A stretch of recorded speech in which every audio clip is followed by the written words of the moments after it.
नमस्कार। आज हम चीरफाड़ करने वाले हैं अंधेरी घाटी की कहानी की। ये एक ऐसी कहानी है जो सिर्फ डराती नहीं है, बल्कि उम्मीद को ही एक हथियार की तरह इस्तेमाल करके उसे तोड़ देती है। तो चलिए समझते हैं कि ये कहानी डर के सबसे गहरे, सबसे अंदरूनी कोनों तक कैसे पहुंचती है। कहानी की शुरुआत होती है एक बहुत ही सीधी लेकिन रोंगटे खड़े कर देने वाली चेतावनी से। रात होने से पहले यहां से निकल जाना, वरना वो आवाजें तुम्हारा पीछा कभी नहीं छोड़ेंगी। बस एक लाइन और डर का बीज आपके दिमाग में बो दिया जाता है। ये वो हुक है जो हमें सीधा कहानी के अंधेरे में खींच लेता है। तो चलिए सबसे पहले पर्दा उठाते हैं इस शापित घाटी के राज से और मिलते हैं उन किरदारों से जिन्होंने इस चेतावनी को, कह सकते हैं, नजरअंदाज करने की जरूरत की। वहां के लोगों के लिए अंधेरी घाटी कोई जंगल वंगल नहीं है। नहीं, वो एक जीता जागता सोचने समझने वाला राक्षस है। एक ऐसा राक्षस जो इंसानों के जिस्म और उनकी रूहों को खाता है। यहीं हमें पता चल जाता है कि ये जगह खुद एक विलेन है। और इस कहानी का हीरो है आर्यन, एक बहुत फेमस वाइल्ड लाइफ फोटोग्राफर जिसके लिए डर मतलब सिर्फ एक शब्द था। उसका एक ही मिशन था, घाटी के इस राज को कैमरे में कैद करना। उसे जरा भी अंदाजा नहीं था कि घाटी उसे ही कैद करने वाली है। आर्यन के साथ है उसका बचपन का दोस्त समीर, जो कह सकते हैं आर्यन से बिल्कुल उलट है। स्वभाव से काफी डरपोक। अब जहां एक तरफ आर्यन की दिलेरी है, वहीं समीर का डर कहानी में एक अलग ही टेंशन भर देता है। और इस टीम की तीसरी सदस्य है काव्या, एक निडर और बहुत ही अनुभवी ट्रैकर। वो इस अंधेरे में उनका रास्ता थी, या यूं कहें कि उन्हें ऐसा ही लगता था। अब हम कहानी के उस हिस्से में चलते हैं जहां ये ग्रुप जंगल के अंदर कदम रखता है। यहीं से खौफ का असली खेल शुरू होता है और जंगल अपना पहला शिकार चुनता है। यहां पर देखिए खतरा वक्त के साथ कैसे बढ़ता है। शाम के 5:30 बजे सूरज की आखिरी किरण भी डूब जाती है और रात के 8 बजते बजते अंधेरा इतना इतना घना हो जाता है कि टॉर्च की रोशनी भी उसमें दम तोड़ देती है। और फिर जंगल अपनी आंखें खोलता है। अचानक से तापमान एकदम से गिर जाता है और हवा में एक अजीब सी सरसराहट बरने लगती है। ऐसा लगता है जैसे हजारों लोग एक साथ कानाफूसी कर रहे हों। और यहीं पे कहानी जिस्मानी डर से निकलकर दिमागी खौफ में बदल जाती है। समीर को अपनी बहन की आवाज सुनाई देती है जो रोते हुए कह रही है, भैया बचाओ। सोचिए, जंगल अब उनके सबसे बड़े दुखों को, उनके ट्रॉमा को हथियार बना रहा है। उन्हीं आवाजों से पागल होकर समीर झाड़ियों में भाग जाता है और उस अंधेरे में हमेशा हमेशा के लिए खो जाता है। ये कहानी का पहला बड़ा झटका था जो ये साफ कर देता है कि जंगल का दिमागी हमला कितना खतरनाक हो सकता है।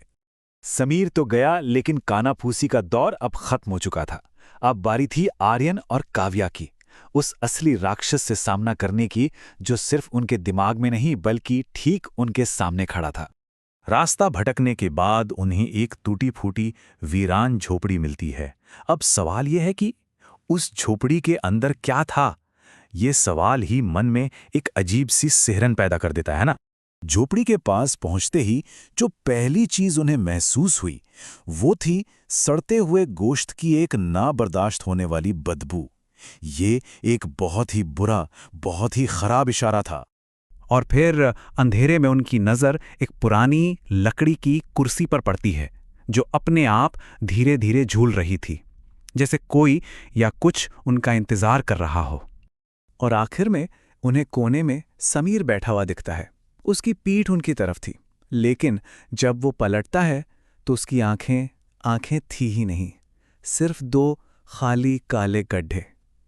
ये वो पल था जब ये साफ हो गया कि खतरा असल में मौजूद है। उस झोपड़ी से जान बचाकर भागते हुए वो एक खुली जगह में पहुंचते हैं और वहां का मंजर रूहों कंपा देने वाला था। सैकड़ों इंसानी लाशें पेड़ों से उल्टी लटकी हुई थीं और पेड़ों की जड़ें धीरे धीरे उनका मांस चूस रही थीं। ये जंगल का शिकार करने का तरीका था। और तभी उस घाटी का असली मालिक सामने आता है, एक 7 फुट लंबा, बिना खाल का और कई हाथों वाला जीव। वो सीधा काव्या पर हमला करता है और उसे मार डालता है। अब आर्यन उस जहन्नुम में बिल्कुल अकेला था।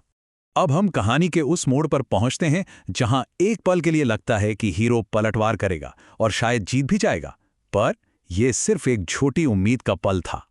आर्यन अपनी बची खुची सारी हिम्मत जुटाता है और हमला करता है। पेट्रोल, एक फ्लेयर और पूरा का पूरा जंगल आग की लपटों में। उसे लगता है कि उसने इस नर्क को खत्म कर दिया है और वो उस जलते हुए जंगल से बाहर भाग निकलता है। सुबह होते ही आर्यन एक सड़क पर पहुंचता है। एक ट्रक ड्राइवर उसे अस्पताल ले जाता है, जहां वो महीनों तक ठीक होता है। कहानी का एक हैप्पी एंडिंग लगता है ना? आर्यन बच गया, सब ठीक हो गया। लेकिन असली कहानी तो अब शुरू होती है। अब हम आखिरी हिस्से में आते हैं, जो इस हैप्पी एंडिंग के मुखौटे को नोच कर फेंक देगा और कहानी का असली भयानक चेहरा सामने लाएगा। लेकिन सच ये था कि ये सब कुछ एक धोखा था। आर्यन का बचना, वो अस्पताल, वो डॉक्टर्स, सब कुछ जंगल का बनाया हुआ एक माया जाल था। असलियत ये थी कि वो कभी उस जंगल से बाहर निकला ही नहीं था। ये जंगल का आखिरी और सबसे क्रूर वार था, सीधा उसकी उम्मीद पर। और फिर वो दोबारा जिंदा हुआ। राक्षस आर्यन की किस्मत पर मोहर लगा देता है। वो कहता है, इंसान का सबसे बड़ा हथियार उसकी उम्मीद होती है, और मैंने तुम्हारी वही उम्मीद तोड़ दी। स्वागत है आर्यन, अब से तुम इस जंगल के रखवाले हो। कई सालों बाद आर्यन अब खुद उस जंगल का एक औजार बन चुका है। वो अपनी पुरानी मासूम आवाज का इस्तेमाल करके नए शिकारियों को उस घाटी में फंसाता है।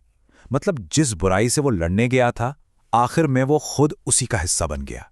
और कहानी इस भयानक सवाल के साथ खत्म होती है कि जंगल की जड़ें अब पास के शहरों की तरफ फैल रही हैं। तो सवाल ये है कि घाटी का ये श्राप अब कहाँ फैलेगा? और ये एक ऐसा ख्याल है जो कहानी खत्म होने के बहुत देर बाद तक भी पीछा नहीं छोड़ता।